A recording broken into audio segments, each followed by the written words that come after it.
Helsinki is known for its lovely architecture, for its world-famous design, and for being the happiest city in the world.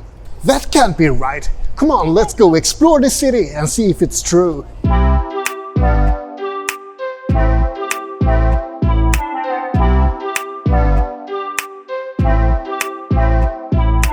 As of 2022, Finland has been ranked the happiest country in the world 5 years in a row.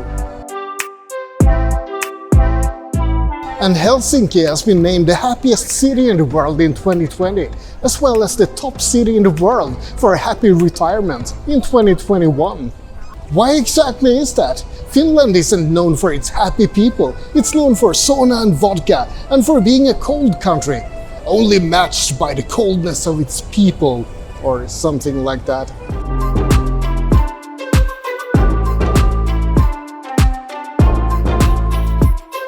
The Finnish melancholy is a real thing. People are reserved and they don't express much feeling.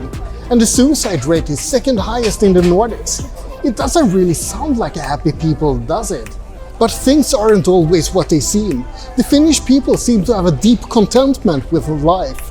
They are often happy, but it's frowned upon in the culture to show the happiness too much. Happiness isn't just about having a big smile on your face all the time either way. The Finnish apparently feel a great contentment about their society, which puts the good of the public first. There is also a high value on work-life balance, on spending time with loved ones, and on appreciating nature.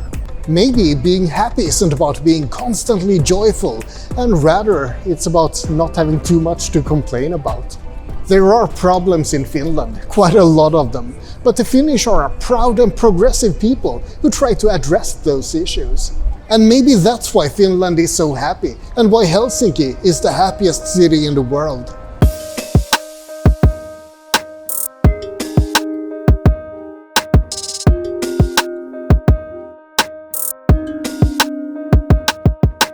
There's a lot to see and do in Helsinki.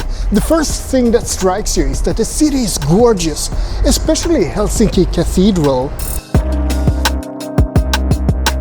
Helsinki Cathedral was built in the mid-19th century, and it was originally called St. Nicholas's Church in honor of Tsar Nicholas I of Russia. It was renamed the Helsinki Cathedral in 1917 when Finland got its independence from Russia.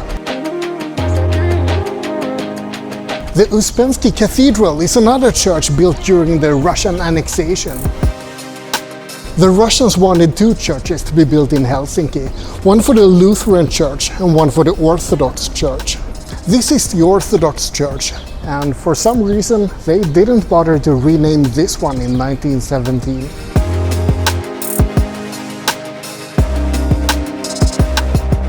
The architecture in Helsinki is lovely overall, and it's not just old buildings. The architect Alvar Aalto designed some of the most impressive contemporary buildings in the city, such as the Finalandia building, all clad in white Carrera marble, or actually clad in tarp right now, because it's being renovated. That wasn't part of my plan. Either way, Finnish design is world famous in general, at least if you're into Nordic minimalism.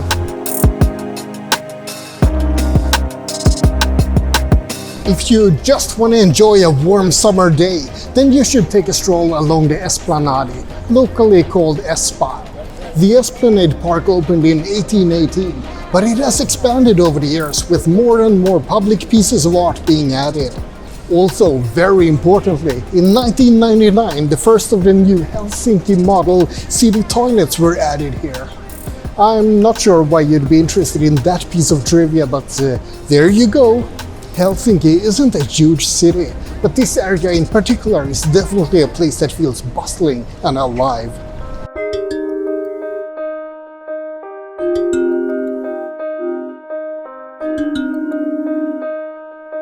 If the architecture and the nice views of the city isn't enough to make you happy, Helsinki has a lot more to offer. Music, culture, and even more exciting things than that. Korkeasaari is a really nice zoo if you're into animals. It's one of the few places in the Nordics where you can see fennec foxes.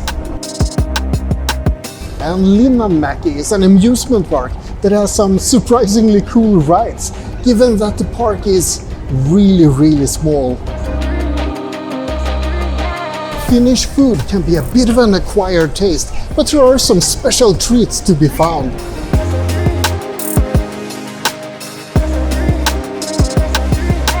I'm gonna give a special shout out to Karjalan piirakka.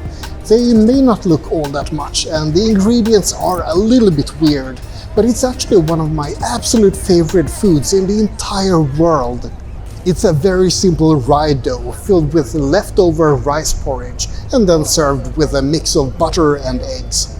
Trust me, it's delicious. I make them for Christmas every year, but mine don't look as good as those I have here. But there's one thing above all else that you should try in Helsinki, and that's of course to try a Finnish sauna. You can go to Löily in Helsinki. It's basically a combined spa, sauna and restaurant all in one. Or you can go to the Allas Sea Pool in the middle of Helsinki harbor. Here you can swim in the Baltic Sea and also try some sauna. The Finns sure love their saunas, but then again, who doesn't? Is that a wise move to feed the seagulls? I'm not sure if it's exactly the right season for this. Maybe come back in winter. Ero manga, isn't that hentai? Helsinki is a great place, filled with marvelous architecture and an excellent way of life. But things haven't always been this good. Let's have a look at the history of the city as well.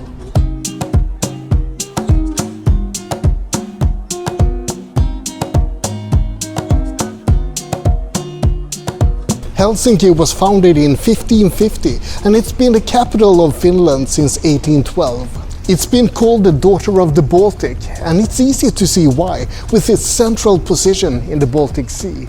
Its location is close to Tallinn in Estonia, St. Petersburg in Russia, and it's right across from the Åland Islands and Stockholm in Sweden.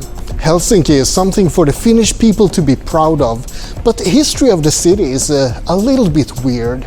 It was actually founded by the Swedish king Gustav Vasa as a trading post to compete with Tallinn. Finland was Swedish back then, and Estonia was Danish. To be honest, all of the countries around the Baltic are a little bit intertwined. Today more than 600,000 people live in Helsinki, but it wasn't very big in the 16 and 1700s. However, things changed when the maritime fortress Vagabond, Suomenlinna in Finnish, was built in the middle of the 18th century. Suomenlinna was built by the Swedes, primarily to protect against the Russians, but that didn't really work out all that well. The Finnish War was a war between Sweden and Russia in 1808 and 1809, and it ended with Russia taking over Finland. Finland stayed annexed by Russia up until 1917, when it became an independent country. But the fortress Suomenlinna stayed under Russian control until 1918. The name of the fortress is actually pretty interesting. The Swedish name Sveaborg means something like the Swedish castle, but the Finnish name Suomenlinna means the Finnish castle. It was given the name Suomenlinna in 1918.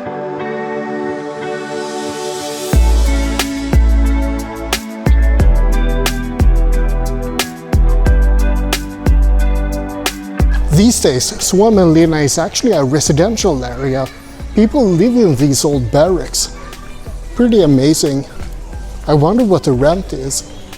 This area, filled with hills and cannons, is called Gustavs Svärd, the sword of Gustav. I can imagine it must have been quite a feared area for attacking sea vessels back in the 1600s.